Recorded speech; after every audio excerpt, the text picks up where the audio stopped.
जय श्री कृष्णा दोस्तों, आप सभी को मेरा नमस्कार। कल आप सबने कार्तिक मास महात्म्य कथा अध्याय 23 सुना। आज मैं आप सभी के लिए कार्तिक मास महात्म्य कथा अध्याय 24 लेकर आई हूँ। तो श्री हरि विष्णु का नाम लेकर कथा शुरू करते हैं। कार्तिक मास महात्म्य कथा अध्याय 24। लिखवाओ से निज दया से सुंदर भाव बताकर कार्तिक मास 24वां अध्याय सुनो सुधाकर। राजा पृथु बोले, हे मुनि श्रेष्ठ, आपने तुलसी के इतिहास, व्रत, महात्म्य के विषय में कहा। अब आप कृपा करके मुझे यह बताइए कि कार्तिक मास में क्या और भी देवताओं का पूजन होता है, यह भी विस्तार पूर्वक बताइए। नारद जी बोले, पूर्व काल की बात है। सह्य पर्वत पर करवीकर में धर्मदत्त नामक विख्यात कोई धर्मज्ञ ब्राह्मण रहते थे। एक दिन कार्तिक मास में भगवान विष्णु के समीप जागरण करने के लिए वे भगवान के मंदिर की ओर चले। उस समय एक पहर रात बाकी थी। भगवान के पूजन की सामग्री साथ लिए जाते हुए ब्राह्मण ने मार्ग में देखा कि एक भयंकर राक्षसी आ रही है। उसका शरीर नंगा और मांस रहित था। उसके बड़े बड़े दांत, लपकती हुई जीभ और लाल नेत्र देखकर ब्राह्मण भय से थर्रा उठे। उनका सारा शरीर कांपने लगा। उन्होंने साहस करके पूजा की सामग्री तथा जल से ही उस राक्षसी के ऊपर प्रहार किया।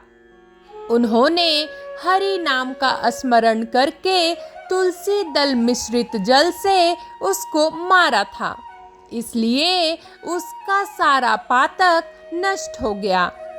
अब उसे अपने पूर्व जन्म के कर्मों के परिणाम स्वरूप प्राप्त हुई दुर्दशा का स्मरण हो आया।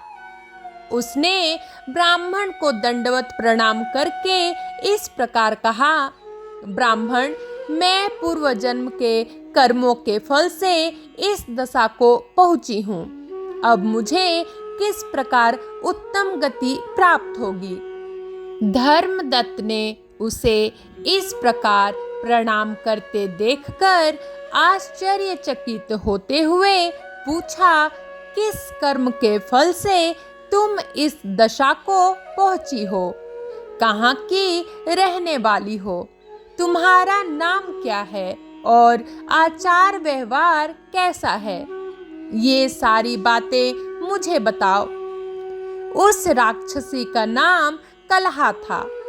कलहा बोली, ब्राह्मण, मेरे पूर्व जन्म की बात है। सौराष्ट्र नगर में भिक्षु नामक एक ब्राह्मण रहते थे। मैं उनकी पत्नी थी। मेरा नाम कलहा था और मैं बड़े क्रूर स्वभाव की स्त्री थी। मैंने वचन से भी कभी अपने पति का भला नहीं किया। उन्हें कभी मीठा भोजन नहीं परोसा। सदा अपने स्वामी को धोखा ही देती रही। मुझे कलह विशेष प्रिय था, इसलिए मेरे पति का मन मुझसे सदा उद्विग्न रहा करता था। अंतोतगत्वा उन्होंने दूसरी स्त्री से विवाह करने का निश्चय कर लिया। तब मैंने विष खाकर अपने प्राण त्याग दिए। फिर यमराज के दूत आए और मुझे बांधकर पीटते हुए यमलोक में ले गए। वहां यमराज ने मुझे देखकर चित्रगुप्त से पूछा, चित्रगुप्त, देखो तो सही इसने कैसा कर्म किया है।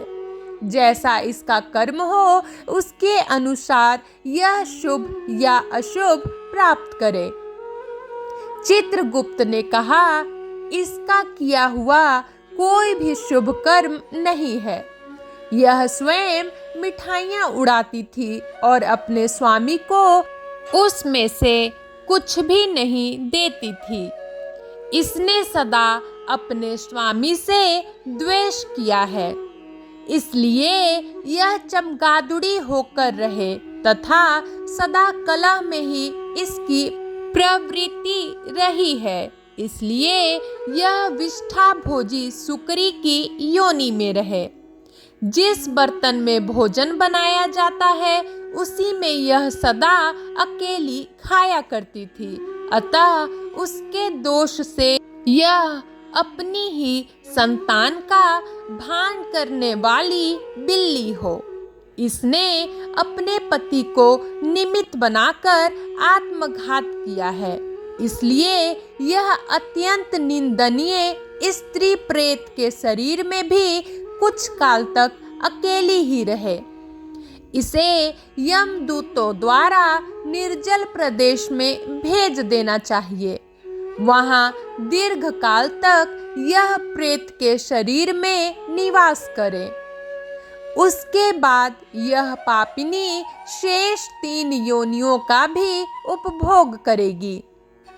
कलहा ने कहा, विप्रवर, मैं वही पापिनी कलहा हूँ। इस प्रेत शरीर में आए मुझे 500 वर्ष बीत चुके हैं। मैं सदैव भूख प्यास से पीड़ित रहा करती हूँ। एक बनिए के शरीर में प्रवेश करके मैं इस दक्षिण देश में कृष्णा और वेणी के संगम तक आई हूँ। ज्यों ही संगम तट पर पहुंची त्यों ही भगवान शिव और विष्णु के पार्षदों ने मुझे बलपूर्वक बनिए के शरीर से दूर भगा दिया। तब से मैं भूख का कष्ट सहन करती हुई इधर उधर घूम रही हूँ। इतने में ही आपके ऊपर मेरी दृष्टि पड़ गई। आपके हाथ से तुलसी मिश्रित जल का संसर्ग पाकर मेरे सब पाप नष्ट हो गए। द्विज श्रेष्ठ, अब आप ही कोई उपाय कीजिए। बताइए, मेरे इस शरीर से और भविष्य में होने वाली भयंकर 3 योनियों से किस प्रकार मुक्त होंगी। कलहा का यह वचन सुनकर धर्मदत्त उसके पिछले कर्मों और वर्तमान अवस्था को देखकर बहुत दुखी हुआ। फिर उसने बहुत सोच विचार करने के बाद कहा, धर्मदत्त जी के कथन की कथा का वर्णन 25वें अध्याय में किया गया है। कार्तिक मास महात्म्य कथा अध्याय 24 समाप्त हुआ। कल मैं आप सभी के लिए कार्तिक मास महात्म्य कथा अध्याय 25 लेकर आऊंगी। तब तक के लिए जय श्री कृष्णा, जय विष्णु भगवान, जय माँ लक्ष्मी।